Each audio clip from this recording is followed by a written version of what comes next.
the autumn of 1872, in the small farming community of Millbrook, Alabama, an 8-year-old boy named Daniel Whitmore became the subject of the most extraordinary medical investigation ever documented in the American South. For 6 months, 3 prominent physicians filled 14 leather-bound journals with observations of a child whose mind contained memories that should not exist. Daniel could describe in perfect detail cities he had never visited, speak fluently in languages he had never been taught, and recall historical events that occurred decades before his birth with an accuracy that left seasoned scholars speechless. What began as a curious case of an unusually intelligent child evolved into something far more disturbing. As the doctors delved deeper into Daniel's condition, they uncovered evidence that challenged every principle of medical science known to the 19th century. The boy didn't just possess extraordinary abilities, he carried within him what appeared to be the complete memories and experiences of 47 different human beings, each with their own distinct lives, deaths, and forgotten histories. When Daniel died suddenly, at age 9, under circumstances that remain disputed to this day, the autopsy revealed abnormalities in his brain structure that 3 separate physicians declared anatomically impossible. The official medical records were sealed immediately by order of the Alabama Medical Board and remained classified for 80 years. What those doctors found, what Daniel revealed during his brief life, and the disturbing truth about how he came to possess these impossible memories would shake the foundations of everything the medical community believed about consciousness, memory, and the nature of human identity itself. Before we continue with the extraordinary and disturbing story of Daniel Whitmore, if you're brave enough to hear the darkest secrets that American history tried to bury, subscribe to Shadows of America and hit that notification bell. We release hour-long investigations like this one every single day at 9 a.m. and 6 p.m. EST. And please, let us know in the comments what state you're watching from. We love investigating mysteries suggested by our community. Millbrook, Alabama, in 1872, was a community of approximately 400 souls, scattered across the red clay hills of Tallapoosa County. The town had been established in 1834, just 3 years after Alabama achieved statehood, by settlers moving westward from Georgia and the Carolinas in search of fertile cotton land and new opportunities. By the time of our story, Millbrook existed in that peculiar state of suspension common to rural southern towns in the decade following the Civil War. The conflict had ended 7 years earlier, but its scars remained visible in every aspect of community life. The cotton economy that had once sustained the region struggled to adapt to free labor. Many of the grand plantations had been subdivided and sold. Former slaves and former masters lived in an uneasy coexistence, bound together by economic necessity, but separated by a chasm of history and mistrust that no amount of time seemed capable of bridging. The town itself consisted of a single unpaved main street, lined with false front buildings, typical of the era. Henderson's General Store anchored one end, selling everything from agricultural implements to patent medicines. The Methodist Church occupied the other end, its white-painted steeple visible for miles across the surrounding farmland. Between these poles of commerce and faith stood a blacksmith's shop, a modest hotel that rarely hosted guests, a combination post office and telegraph station, and perhaps a dozen other small businesses that served the scattered farming families of the surrounding countryside. Most families in Millbrook lived on small farms, ranging from 20 to 200 acres, growing cotton as a cash crop supplemented by corn, vegetables, and livestock for their own consumption. Life followed the rhythms of agricultural labor, planting in spring, cultivating through the long humid summer, harvesting in autumn, and enduring the brief, but sometimes bitter Alabama winter,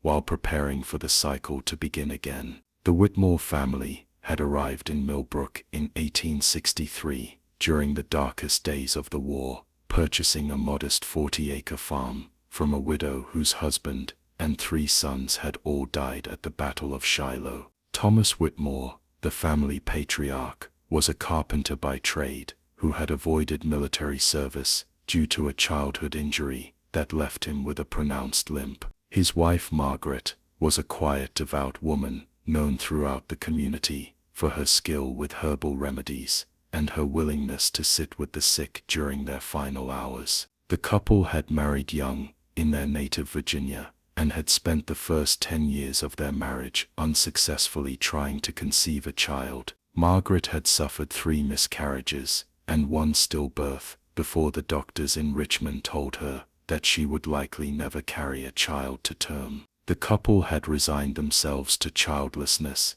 and had begun making arrangements to take in one of the many orphans created by the war, when at age 34, Margaret discovered she was pregnant once again. Daniel Whitmore was born on March 15, 1864, in the small cabin that served as the Whitmore home. The birth was difficult. Margaret labored for nearly 2 days before a midwife, named Sarah Collins, finally delivered a small but healthy boy. The infant was quiet, rarely crying even when hungry or uncomfortable, and seemed to watch the world around him with an intensity unusual in a newborn. For the first 3 years of his life, Daniel developed normally, perhaps even a bit slowly. He walked at 15 months, later than average. His first words didn't come until he was nearly 2 years old. Margaret worried that something might be wrong with the child she had waited so long to have, but the local doctor,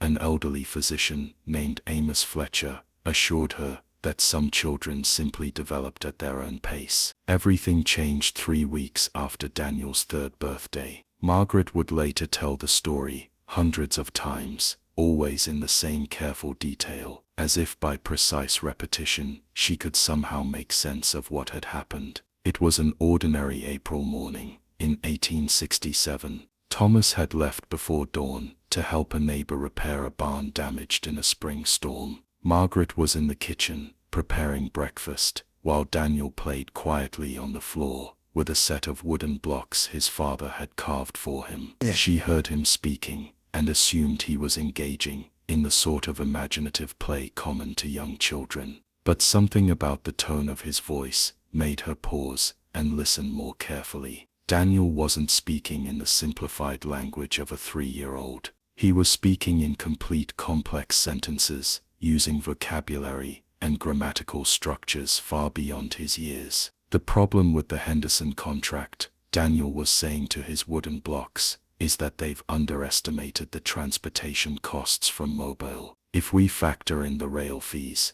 and the loading charges at the dock, the margin becomes too thin to justify the risk. Margaret dropped the iron skillet she had been holding. It clattered loudly on the wooden floor, but Daniel didn't seem to notice. He continued his monologue, now switching to what she would later learn was French, speaking rapidly about shipping schedules and commodity prices with the easy fluency of a businessman conducting a negotiation. Daniel, Margaret said, her voice shaking. Daniel stopped at this instant. The boy looked up at her, and for just a moment, Margaret would later swear that her son's eyes held the gaze of someone much older, someone who had lived far longer than 3 years. Then the expression passed, and he was simply a confused toddler, wondering why his mother seemed so upset. "Mama," he said, his voice returning to its normal childish tone. "Did I do something wrong?" Thomas Whitmore, when he returned home that evening and heard his wife's account of the morning's events, initially dismissed it as maternal anxiety, combined with a child's coincidental babbling. But when Daniel casually corrected his father's carpentry calculations that same evening, pointing out an error in the measurements for a cabinet commission and explaining in detail why the proposed joint structure would fail under load, Thomas could no longer maintain his skepticism. The boy had somehow acquired knowledge he couldn't possibly possess. Over the following weeks, the Whitmores began to document Daniel's strange utterances. He would speak in different voices, using different patterns of speech, discussing topics ranging from agriculture to philosophy to military strategy. Sometimes he spoke in English with various regional accents, Northern, Southern, British, Irish. Other times he spoke in languages the Whitmores couldn't identify, though they would later learn from more educated observers that their son was fluently speaking French, Spanish, German, Latin, and even some Greek.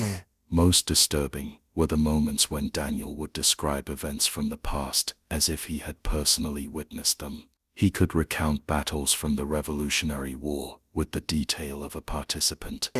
He described the streets of Boston in the 1790s, the layout of Philadelphia before the Great Fire of 1850, the social customs of Charleston in the 1820s. He spoke of people long dead as if they were recent acquaintances, recalling conversations and private moments that no child could know.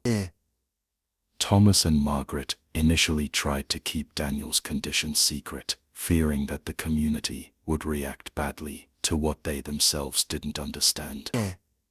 In a region where religious superstition still held considerable sway, a child who spoke in tongues and claimed impossible knowledge might be viewed as possessed by demons or touched by witchcraft. The Whitmores were practical people, not given to supernatural explanations, but they had seen enough religious fervor in their lifetimes to know how quickly fear could turn a community against an outsider. But secrets are difficult to keep in small towns, and Daniel's condition proved impossible to conceal for long. The revelation came in August of 1867 during a community gathering at the Methodist Church to celebrate the harvest. Daniel, who had been playing quietly with other children in the churchyard, suddenly approached Reverend Josiah Thornton and began speaking to him in Latin, questioning specific theological interpretations of biblical passages with the sophistication of a trained seminary scholar. The Reverend, who had studied classics at a small college in Georgia before the war, was stunned not just by the boy's use of Latin, but by the depth of his theological knowledge. Daniel cited obscure religious texts, debated fine points of doctrine, and demonstrated familiarity with church history that would have been impressive in an adult scholar, much less a 3-year-old child who had never attended school. Word of the incident spread through the community within hours. By nightfall, the Whitmores found themselves hosting a stream of curious neighbors, all wanting to witness the miraculous child for themselves. Daniel obliged them, speaking knowledgeably on whatever topics they raised, switching effortlessly between different subjects, languages, and apparent personalities. Dr. Amos Fletcher, the physician who had attended Daniel's birth, came to examine the boy the following morning. Fletcher was 72 years old, educated at the University of Pennsylvania in the 1810s, and had practiced medicine for over 50 years. He had seen countless unusual cases during his long career, but nothing had prepared him for Daniel Whitmore. The examination was thorough. Fletcher tested Daniel's physical reflexes, examined his eyes and ears, listened to his heart and lungs, palpated his skull for abnormalities. Physically, the boy appeared perfectly normal, perhaps even unusually healthy for his age. But when Fletcher began asking Daniel questions, attempting to understand the nature and extent of his knowledge, the physician found himself engaged in conversations that challenged his own considerable learning. Daniel could describe medical procedures and anatomical structures with precision. He discussed disease pathology, surgical techniques, and pharmaceutical preparation. He spoke about medical theories that Fletcher had learned decades earlier in medical school, and then casually mentioned other approaches to treatment that the doctor had never encountered. "Where did you learn these things, Daniel?" Fletcher asked, his professional demeanor barely concealing his profound confusion. The boy looked at him with those oddly ancient eyes and replied, "I remember them, Dr. Fletcher. I remember being a doctor. I remember being a doctor." I remember being many doctors, and soldiers, and merchants, and farmers, and he trailed off, looking suddenly very young and very tired. I remember being so many people, and sometimes I don't know which memories are supposed to be mine. Dr. Fletcher spent 3 days examining Daniel and interviewing his parents. He filled a leather journal with detailed notes, describing not just the boy's symptoms, but also his own growing conviction that he was witnessing something unprecedented in medical literature. On the 4th day, Fletcher sent urgent telegrams to 2 colleagues he had known since his student days, both of whom had gone on to distinguished careers in medicine. The first was Dr. Jonathan Pierce, professor of neurology at the Medical College of Georgia in Augusta. The second was Dr. Samuel Blackwood, who had established a private sanatorium in Charleston, South Carolina, specializing in disorders of the mind and nervous system. Fletcher's telegrams were carefully worded, describing Daniel's case in clinical terms, while emphasizing the extraordinary nature of his findings. Both physicians responded with their curiosity piqued by Fletcher's account. They agreed to travel to Millbrook to examine this remarkable child themselves. Their arrival in late September of 1867 marked the beginning of the most intensive medical investigation that would ever be conducted in the small town. Dr. Pierce brought with him several crates of medical equipment and a small library of reference texts. Dr. Blackwood arrived, accompanied by his assistant, a young physician named Marcus Webb, who specialized in documenting unusual neurological cases. The 3 physicians established their base of operations in Millbrook's modest hotel, converting 2 rooms into a makeshift examination facility and research library. Thomas Whitmore, recognizing the potential importance of the investigation, agreed to bring Daniel to the hotel daily for testing and observation. The doctors approached the case with the rigor of true scientists, determined to document Daniel's condition systematically. Before attempting any explanations, they developed a testing protocol that would assess every aspect of the boy's knowledge, abilities, and memories. Dr. Pierce began with basic cognitive and neurological examinations. He tested Daniel's reflexes, coordination, sensory perception, and motor skills. All were normal for a child his age. He then moved to more sophisticated assessments using the latest techniques in neurological examination that he had learned during a recent visit to medical schools in Europe. Dr. Blackwood focused on Daniel's mental state and personality. Through careful questioning and observation, he attempted to understand the structure and content of the boy's memories. He asked Daniel to describe his earliest recollections, to explain how he experienced his different sets of memories, and to detail the process by which various personalities or knowledge sets seemed to manifest. Dr. Fletcher, as the physician most familiar with Daniel and his family, served as coordinator and historian, ensuring that every observation was carefully documented and that the investigation proceeded in an orderly fashion. What they discovered over the following weeks would fill 14 journals and challenge every principle of medical science they had been taught. Daniel's memories appeared to be organized into what the doctors termed coherent identity sets, complete and detailed life experiences that seemed to belong to different individuals. The boy could slip between these identity sets with remarkable ease, though he claimed to experience the process as somewhat disorienting, like waking from one dream into another.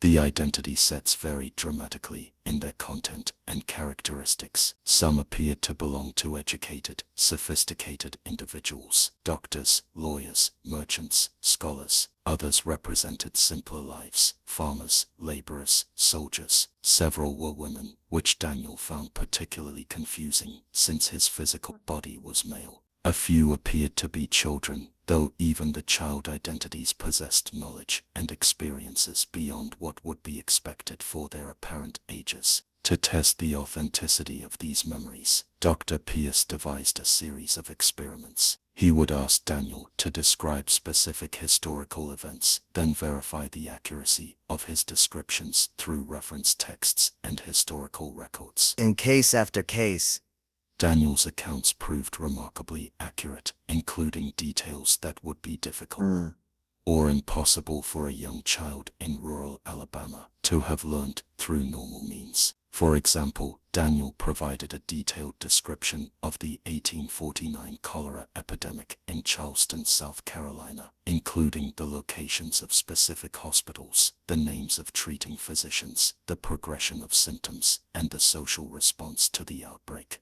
Dr. Blackwood, who had been a medical student in Charleston during that time, confirmed that Daniel's account was accurate in virtually every particular, including details about specific streets and buildings that no longer existed by 1867. Similarly, Daniel described with precision the military tactics employed at various Civil War battles, the layout and defensive structures of specific forts, and the names and personalities of officers who had served in those engagements. Dr. Fletcher, who had served as a civilian doctor with Confederate forces during the war, verified many of these details and was astonished by the accuracy of Daniel's military knowledge. Perhaps most remarkably, Daniel could speak, read, and write in multiple languages with the fluency of a native speaker. Pierce, who was proficient in Latin, French, and German, conducted extended conversations with Daniel in all three languages and found the boy's command of grammar,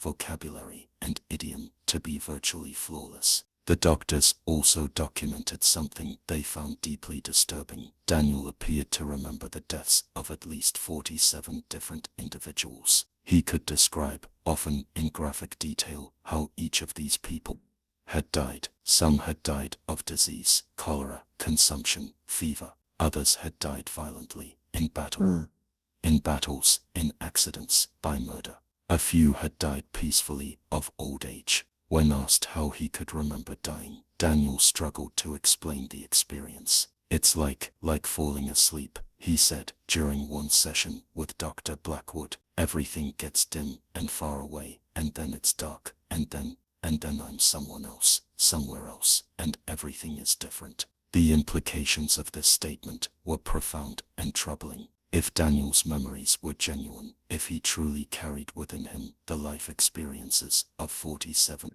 different people, then he appeared to be describing some form of consciousness persistence after physical death, a concept that fell more into the realm of religious doctrine than medical science. The three physicians held lengthy discussions about how to interpret their findings. Dr. Pierce, the most scientifically rigorous of the three, argued that there must be some rational explanation grounded in neurology and psychology. Perhaps Daniel had an extraordinary capacity for absorbing information from books, conversation, and other sources, which his mind then organized into these coherent but artificial identity sets. The brain, Pierce reasoned, was capable of remarkable feats of memory and imagination. Perhaps Daniel's condition represented an extreme manifestation of these normal capacities. Dr. Blackwood was less certain. His work with disorders of the mind had shown him that consciousness was far more complex and mysterious than simple materialist explanations suggested. He had treated patients who displayed multiple personalities, individuals who seemed to contain several different persons within a single body. But Daniel's case was different. The boy's alternate identities weren't fragmentary or incomplete. They were fully realized, with detailed life histories that could be independently verified. Dr. Fletcher, the eldest and perhaps the wisest of the three, simply recorded what he observed without attempting to force the evidence into any particular theoretical. "We are witnesses to something unprecedented," he told his colleagues. "Our duty is to document it thoroughly, whether or not we can explain it. Future generations may have knowledge and tools we lack. Our responsibility is to preserve the data so they might understand what we cannot." As weeks turned into months, the investigation expanded beyond simple testing and documentation. The doctors began attempting to map the structure of Daniel's memories, to understand how the different identity sets related to each other and to his primary personality. They discovered that the identities appeared to be organized roughly chronologically, with the oldest memories dating back to the mid-1700s and the most recent to the early 1860s. There were gaps in the timeline, periods of years or even decades for which Daniel had no memories at all. And there were overlaps, periods when he appeared to carry memories from multiple individuals who had been alive simultaneously. Dr. Pierce developed a hypothesis that Daniel might be accessing some form of collective memory or ancestral knowledge through an as yet undiscovered neurological mechanism. Dr. Blackwood suggested that the boy might be experiencing genuine memories of previous lives, a concept that existed in certain religious and philosophical traditions, but had no place in Western medical science. The investigation took a darker turn in December of 1867, when Daniel began experiencing what the doctors termed memory episodes, periods during which he would become completely absorbed in one of his alternate identities, sometimes for hours at a time, seemingly unable to return to his primary personality. During these episodes, Daniel's entire demeanor would change. His voice would alter in pitch and accent, his facial expressions would shift, his body language and mannerisms would transform. He would speak and act as if he truly was someone else entirely, someone who had no knowledge of Daniel Whitmore, or the year 1867, or the small town in Alabama where he physically existed. The first major episode occurred on the morning of December 8th. Daniel had arrived at the hotel for his daily session with the doctors. He seemed quiet and subdued, which wasn't unusual. The intensive testing was exhausting for a young child, and his parents reported that he had been having trouble sleeping. About 30 minutes into the session, while Dr. Blackwood was asking him questions about one of his merchant identities, Daniel suddenly went rigid. His eyes rolled back in his head. For a moment, all three doctors feared he was having some kind of seizure. Then his eyes refocused, but the expression in them had changed completely. "Where am I?" Daniel asked, but it wasn't Daniel's voice. This voice was deeper, rougher, with a pronounced New England accent. "What is this place? Why am I?" He looked down at his small hands with horror. "What's happened to me? Why am I a child?" The doctors watched in fascination and growing alarm as Daniel, or rather the personality now controlling Daniel's body, became increasingly agitated. The individual identified himself as Captain Robert Morrison, late of the Continental Army, last remembering being in his home in Boston in the year 1783, dying of a lung fever at age 62. "You're telling me it's 1867, Captain Morrison said, his face twisted with confusion. "That's impossible. I was an old man. I was dying in my own bed, my daughter holding my hand, and now I'm—" He looked at his child's body again and began to weep. Dr. Blackwood attempted to calm the distressed personality, explaining gently that he was currently manifesting through the body of a young boy named Daniel Whitmore, that they were physicians studying an unusual medical condition, and that the captain should try to remain calm. The episode lasted for 3 hours. During that time, Captain Morrison answered the doctor's questions about his life, providing detailed information about late 18th century Boston, Revolutionary War service, and personal experiences that the doctors would later verify through historical records. Then quite suddenly, the captain's memories seemed to fade. Daniel's eyes grew unfocused again, and when they cleared, the boy was back, exhausted and frightened, with no memory of what had just occurred. Similar episodes would happen 17 more times over the following months. Different personalities would emerge, remain for varying lengths of time, and then recede. The doctors documented each occurrence meticulously, noting that Daniel himself found these episodes terrifying. He described them as feeling like he was being pushed aside in his own mind, forced to watch helplessly while someone else controlled his thoughts and actions. "I'm scared I'll disappear," Daniel told his mother one night after a particularly difficult episode. "What if one of them takes over and I never come back? What if I stop being me?" Margaret Whitmore, holding her son while he trembled with fear, asked the doctors the question that had been haunting her since this all began. "Can you help him? Can you make this stop?" The three physicians had no answer. Nothing in their medical training had prepared them for a condition like Daniel's. There were no treatments, no procedures, no medications that could address what appeared to be a fundamental confusion in the very structure of the boy's consciousness. Dr. Pierce attempted various therapeutic approaches drawn from the latest neurological research. He tried different diets, believing that nutrition might somehow affect brain function. He experimented with schedules of rest and activity, hoping to find a rhythm that might stabilize Daniel's condition. Nothing helped. Dr. Blackwood explored psychological interventions, attempting to help Daniel develop stronger boundaries between his primary identity and the intruding personalities. He taught the boy mental exercises, ways to maintain his sense of self even when the other memories threatened to overwhelm him. These techniques provided some relief, but they couldn't stop the episodes or resolve the underlying condition. As winter gave way to spring in 1868, the doctors began to consider more radical possibilities. Dr. Pierce suggested that they might need to examine Daniel's brain directly to look for physical abnormalities that could explain his condition. Such an examination would require surgery, a dangerous proposition for any patient, but especially for a young child. The Whitmores refused to consider it. They had allowed the doctors to study their son for months, had cooperated fully with every test and examination, but they would not permit anyone to cut into Daniel's skull while he was still alive. If the doctors wanted to examine his brain, they would have to wait until after he died of natural causes. No one knew how soon that would be. In May of 1868,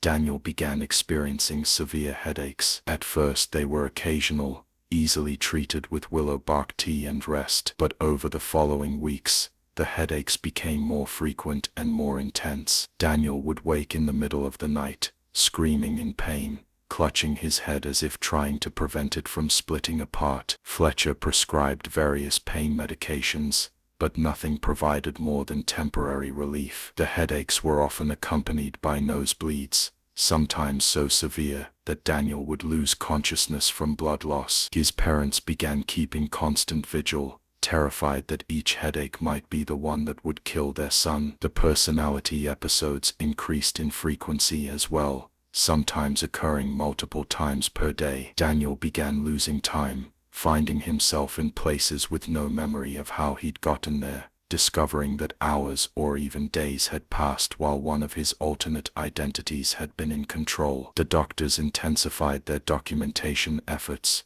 racing against time to record as much information as possible before the boy's condition claimed him. They knew now that Daniel was dying. They didn't understand the mechanism, but the progression was clear. The pressure inside his skull was increasing. The headaches, the nosebleeds, the episodes, all were symptoms of a brain that was somehow destroying itself. On July 15, 1868, Daniel Whitmore collapsed during a session with Dr. Pierce. He had been describing memories from one of his former identities, when he suddenly stopped mid-sentence, his face going pale. "Something's wrong," he whispered. "Inside my head, something's breaking." Then he fell to the floor, unconscious, blood streaming from his nose and ears. The doctors carried him to a bed and worked frantically to stabilize him. For 3 days, Daniel drifted in and out of consciousness, his moments of awareness growing shorter and less frequent. During his lucid periods,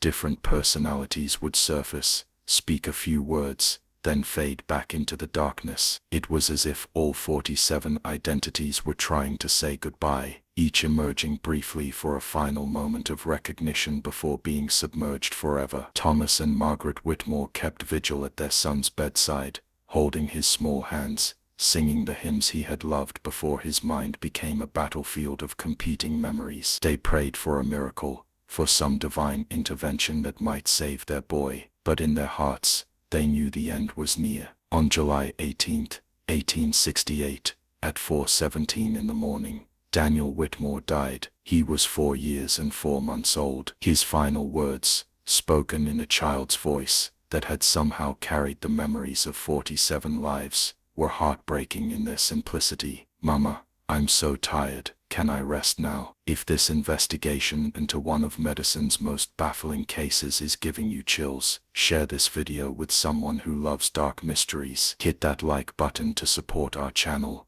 and don't forget to subscribe to Shadows of America. We release investigations like this every single day. Now, let's discover what these doctors found when they performed Daniel's autopsy. The autopsy of Daniel Whitmore began at 2 p.m. on July 18, 1868, in a makeshift surgical theater that Dr. Pierce had established in a storage room behind Millbrook's Methodist Church. The location had been chosen for its privacy and its distance from the Whitmore home. The doctors wanted to spare Thomas and Margaret the knowledge of what they were about to do to their son's body. The 3 physicians worked in grim silence, each aware that they were about to attempt something unprecedented in their medical careers. They were going to examine the brain of a child whose mind had contained memories that should not exist, looking for physical evidence that might explain the impossible. Dr. Pierce, as the most experienced surgeon among them, took the lead in the dissection. His assistant Marcus Webb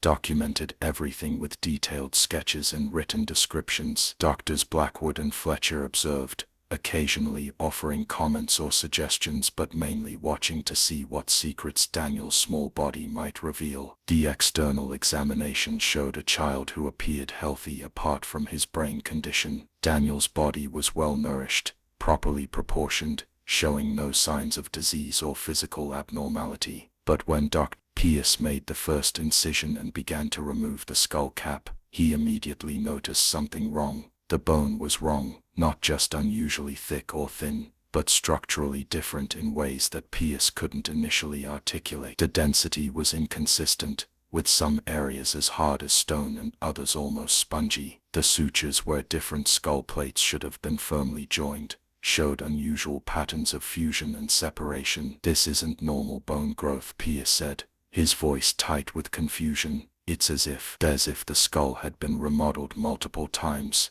broken down and rebuilt in different configurations." But it was when they exposed Daniel's brain that the 3 physicians confronted something that would challenge everything they understood about human anatomy. The brain was wrong, profoundly, impossibly wrong. First, it was larger than it should have been, perhaps 20% bigger than normal for a child of Daniel's age. But size alone wasn't the most disturbing abnormality. The structure was wrong. The normal folding patterns of the cerebral cortex, the convolutions and fissures that characterize all human brains, were distorted, twisted into configurations that Pierce had never seen in decades of medical practice. "My God, Doctor," Blackwood whispered, leaning closer to examine the exposed brain. "What are we looking at?" Dr. Pierce carefully removed the brain from the skull cavity, a procedure he had performed hundreds of times in his career. He placed it in a dissection tray and began a more detailed examination, using both visual inspection and careful palpation to assess the organ structure. The abnormalities were everywhere. The gray matter,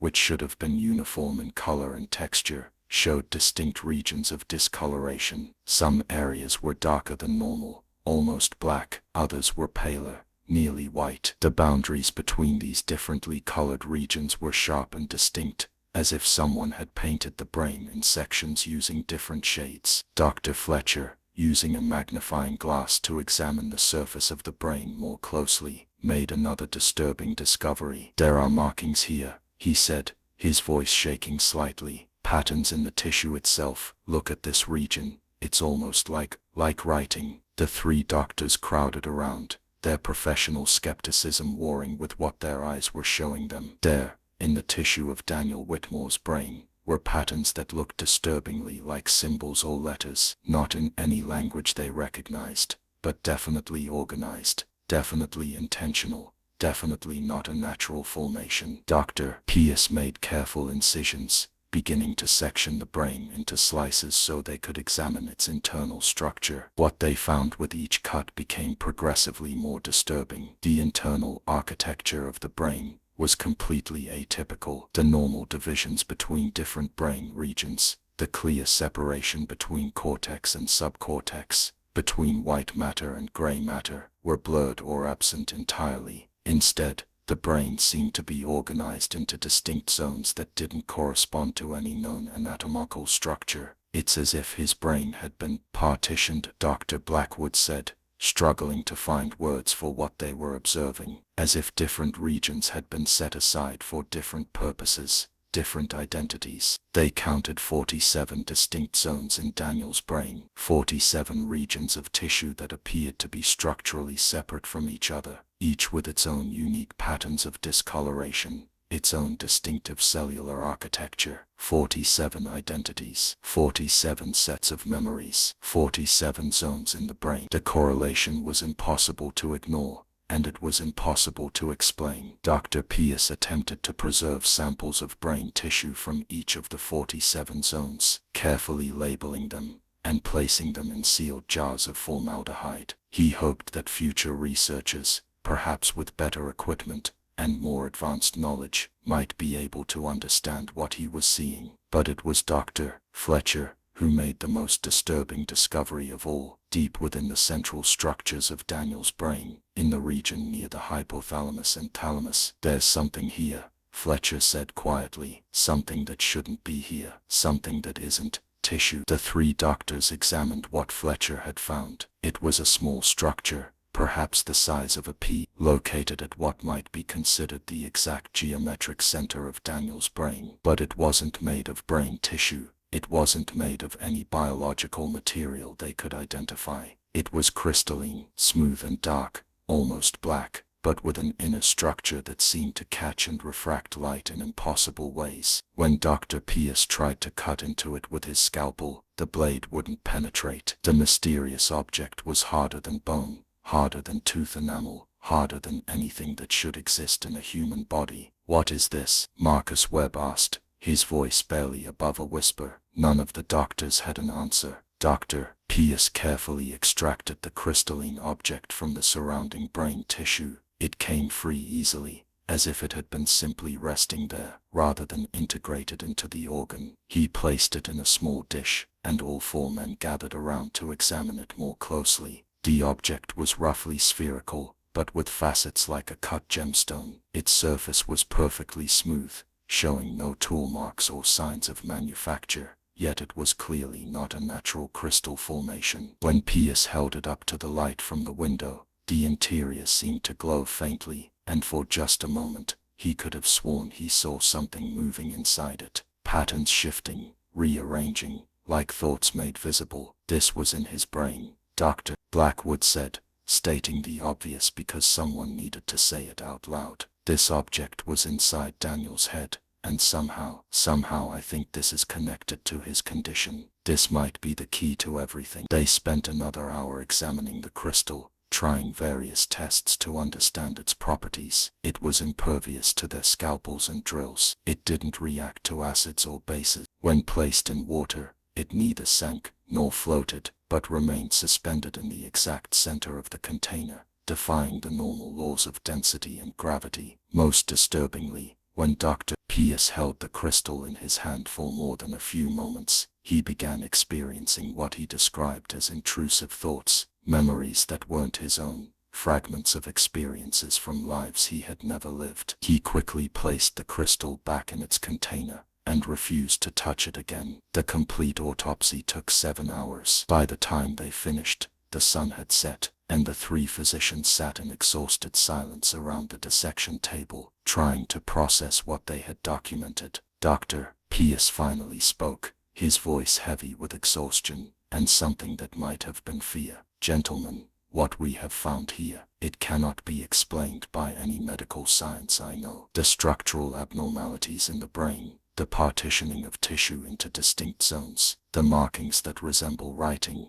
and that object. None of this should be possible. We need to report our findings," Marcus Webb said. "This could represent an entirely new understanding of human consciousness, of memory, of..." "Report what?" Dr. Blackwood interrupted sharply. that we found what appears to be an artificial object embedded in a child's brain, that his neural tissue was somehow organized into sections corresponding to 47 different identities, that there are symbols written in the very substance of his mind. Who would believe us? We would be dismissed as charlatans or madmen. Dr. Fletcher, who had been staring at the preserved samples of Daniel's brain tissue, spoke quietly. Samuel is right, but more than that, we have a responsibility to protect this family. Thomas and Margaret Whitmore have lost their only child. They don't need the notoriety that would come from making these findings public. Can you imagine what would happen? Medical curiosity seekers,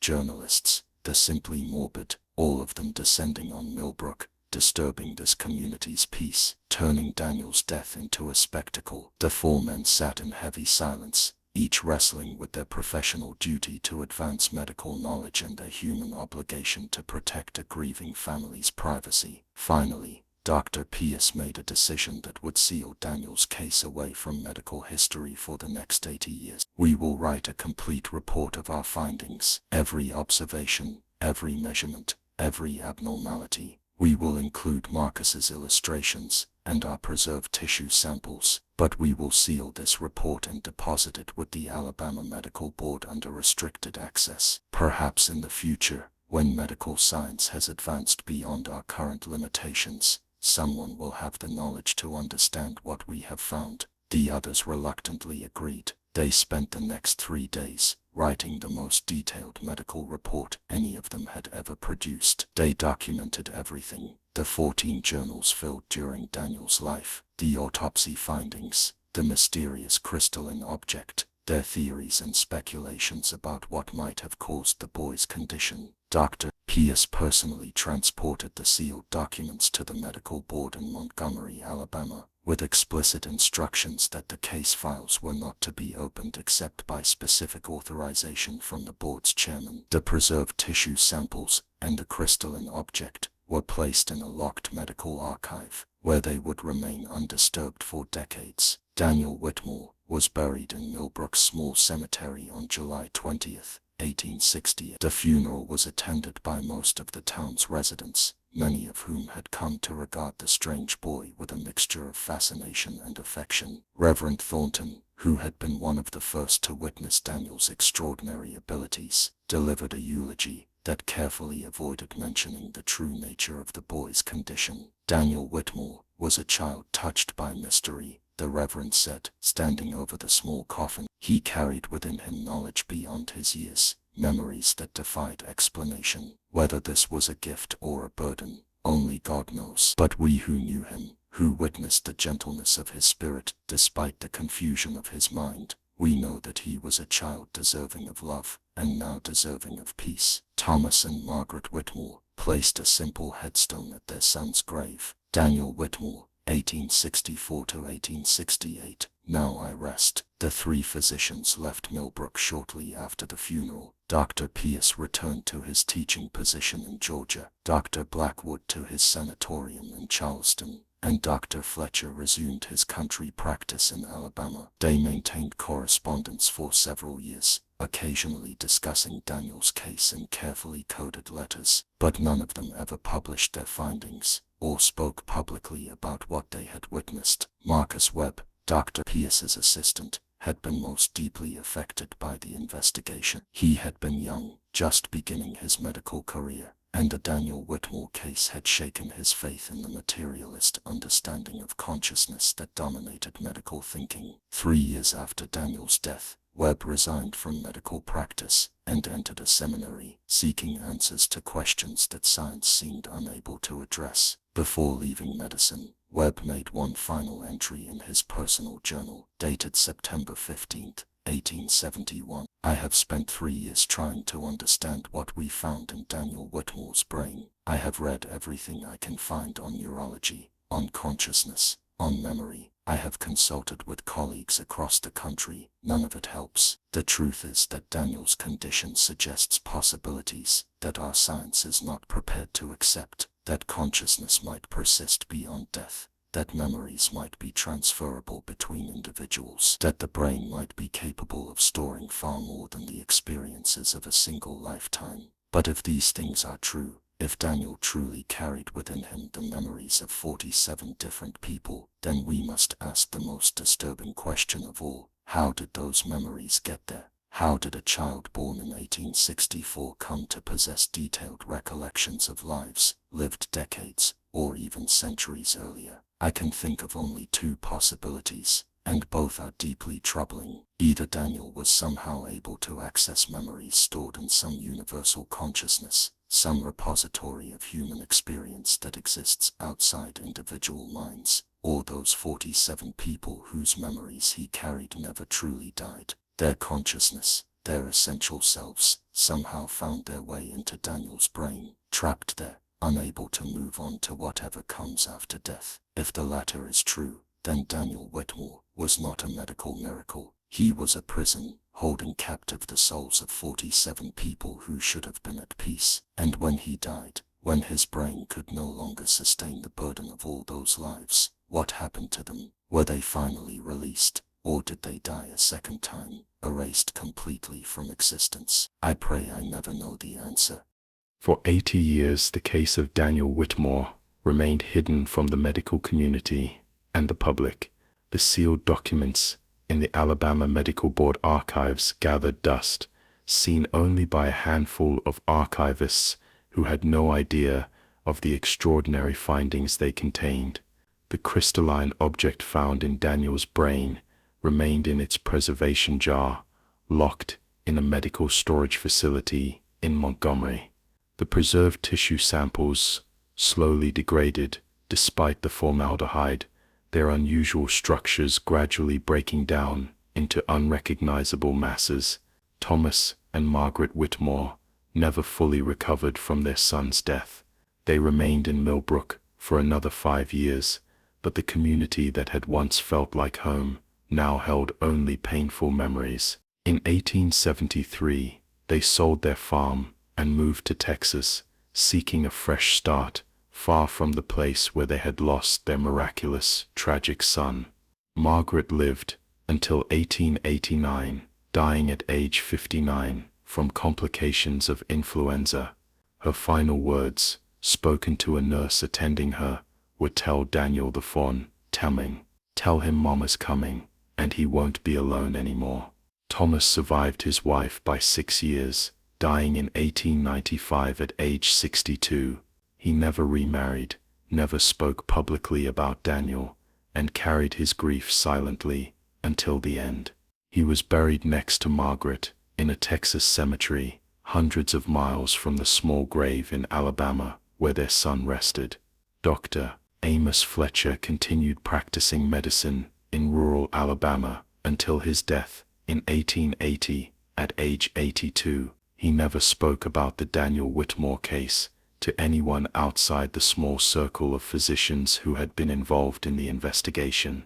Dr. Samuel Blackwood died in 1887, having spent his final years studying disorders of memory and consciousness. His private papers, discovered after his death, contained extensive notes about Daniel's case, though he had never published any of his findings. His final entry, written just days before his death, read, "I have spent 19 years trying to understand Daniel Whitmore. I am no closer to an explanation now than I was in 1868. Perhaps some mysteries are not meant to be solved. Perhaps some truths are too disturbing for human comprehension." Dr. Jonathan Pierce lived the longest of the 3 primary investigators, surviving until 1902. He rose to prominence in the field of neurology, publishing extensively on brain anatomy and function, but never mentioning his most extraordinary case. On his deathbed,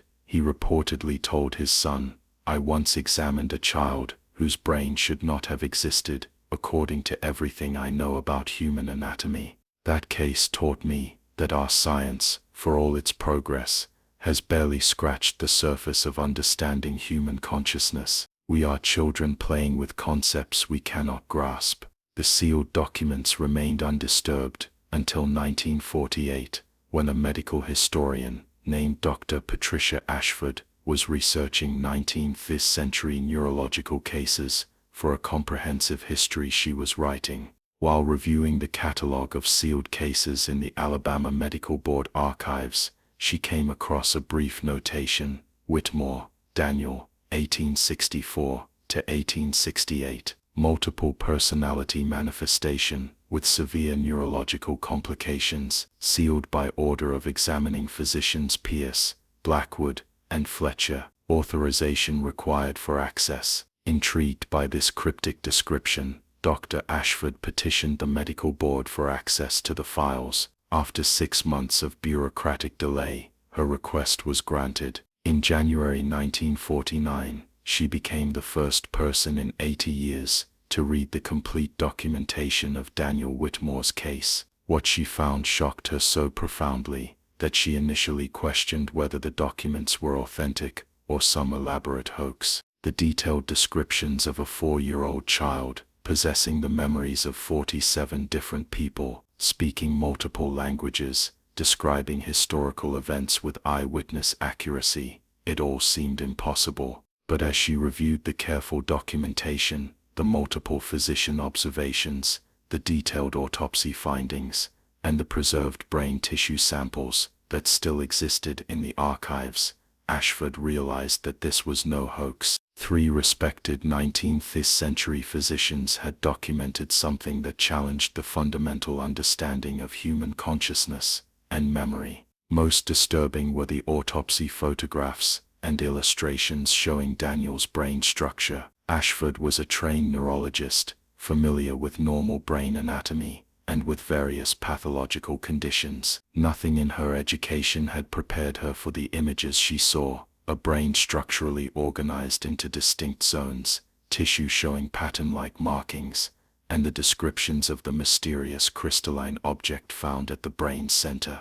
Dr. Ashford attempted to locate the crystalline object, hoping that modern analytical techniques might reveal its composition and origin. But when she requested access to the preserved specimens from 1868, she was told that the storage facility, where they had been kept, had been destroyed by fire in 1923. All physical evidence from the Daniel Whitmore case had been lost. Only the documents remained: 14 journals of observations, detailed autopsy reports, and the illustrations drawn by Marcus Webb. Dr. Ashford spent 2 years studying these materials, consulting with colleagues in neurology, psychology, and even parapsychology, trying to find some framework that could explain Daniel's condition. Her published paper, released in 1951 in the Journal of Abnormal Psychology, created a minor sensation in the medical community. Titled The Daniel Whitmore Case, 19th Century Documentation of Apparent Previous Life Memories in a Child, the paper carefully presented the historical evidence while avoiding definitive conclusions about the cause of Daniel's condition. The paper sparked debate among medical professionals, psychologists, and researchers interested in consciousness and memory. Some dismissed the case as a combination of fraud, misinterpretation, and wishful thinking by 19th century physicians who lacked modern understanding of child psychology and neurology. They argued that Daniel had probably been an unusually precocious child who had somehow absorbed knowledge from books or adult conversations, which his doctors had then misinterpreted as past life memories. Others found the documentation too detailed and too carefully recorded to dismiss so easily. The multiple physician observations, the verified historical accuracy of Daniel's statements, and the extraordinary autopsy findings suggested something genuinely anomalous had occurred, even if they couldn't explain what it was. A third group, smaller but more vocal, seized on the Daniel Whitmore case as evidence for their theories about reincarnation, soul transmission, and the survival of consciousness after death. They argued that Daniel represented proof that human consciousness could persist beyond physical death and somehow transfer to new bodies, carrying memories of previous lives. Dr. Ashford herself remained agnostic about the ultimate explanation for Daniel's condition. In a 1955 interview, she stated, "I cannot tell you what Daniel Whitmore's condition represents. I can only tell you what the historical record shows, that 3 respected 19th century physicians documented a case that defied explanation according to the medical science of their time, and continues to defy explanation according to the medical science of our time. Perhaps future generations will have knowledge we lack. Until then, the case remains a mystery." The debate continued through the 1950s and 1960s, with occasional papers and articles revisiting the Daniel Whitmore case. But as the original documents were 80 to 90 years old, as all the primary witnesses were long dead, and as all physical evidence had been destroyed, the case gradually faded from active discussion. It became a footnote in the history of neurology and psychology, an interesting anomaly, but not something that could be productively researched or definitively resolved. In the decades since Dr. Ashford's 1951 paper, Advances in Neuroscience, Psychology, and Consciousness Studies, have provided new frameworks for attempting to understand the Daniel Whitmore case, though none have provided a fully satisfactory explanation. Modern researchers who have reviewed the historical documentation generally fall into several camps regarding what might have caused Daniel's condition. Some contemporary neurologists suggest that Daniel might have suffered from an extreme form of what we now call hyperthymesia, or highly superior autobiographical memory, combined with a rare neurological condition that caused false memory formation. According to this theory, Daniel's brain might have been structured in an unusual way that allowed him to absorb massive amounts of information from his environment, overheard conversations, stories told by adults, books read to him, which his mind then organized into what appeared to be coherent past life memories. This explanation accounts for some aspects of the case, particularly Daniel's ability to describe historical events and speak multiple languages. However, it struggles to explain several key elements: the verified accuracy of many of Daniel's memories, including details that would have been nearly impossible for a child in rural Alabama to have learned, the distinct personality changes that occurred during his episodes,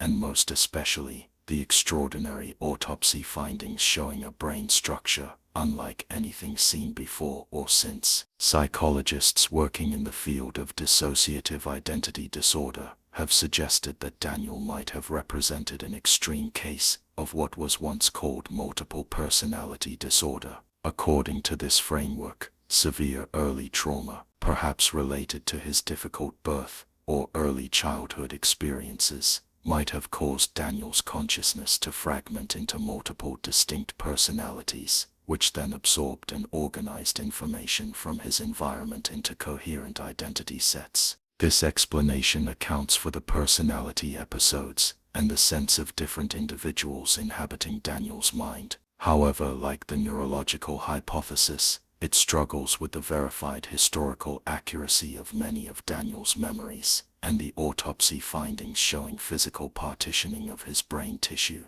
Researchers interested in reincarnation studies and parapsychology view the Daniel Whitmore case as potential evidence for consciousness survival after death. They point to the verified accuracy of Daniel's historical memories, his ability to describe people and places he couldn't have known about through normal means, and his detailed accounts of dying experiences as evidence that he was genuinely accessing memories from previous lives. This explanation accounts for many of the most puzzling aspects of the case, particularly the verified historical accuracy and the sense of different complete personalities. However, it requires accepting premises that are rejected by mainstream science, that consciousness can persist after death, that memories can be transferred between individuals, and that reincarnation or some similar process actually occurs. A small group of researchers have suggested that Daniel might have represented a unique biological phenomenon, perhaps a genetic mutation that caused his brain to develop in an entirely novel way, creating structures capable of storing and processing information differently from normal human brains.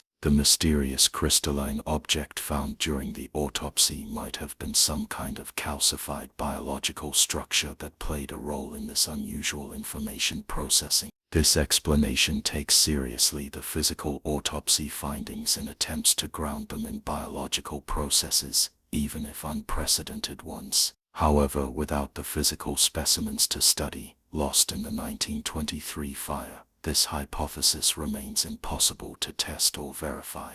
Perhaps the most honest assessment comes from Dr. Raymond Mills, a neurologist who extensively reviewed the Daniel Whitmore case in 2003. After examining all available historical documentation, I must conclude that we simply don't know what Daniel Whitmore represents. His case contains elements that don't fit comfortably into any existing explanatory framework, whether neurological, psychological, or paranormal. The most we can say with confidence is that something extraordinary occurred in rural Alabama in the 1860s, something that 3 competent physicians carefully documented, and something that continues to resist explanation nearly 150 years later.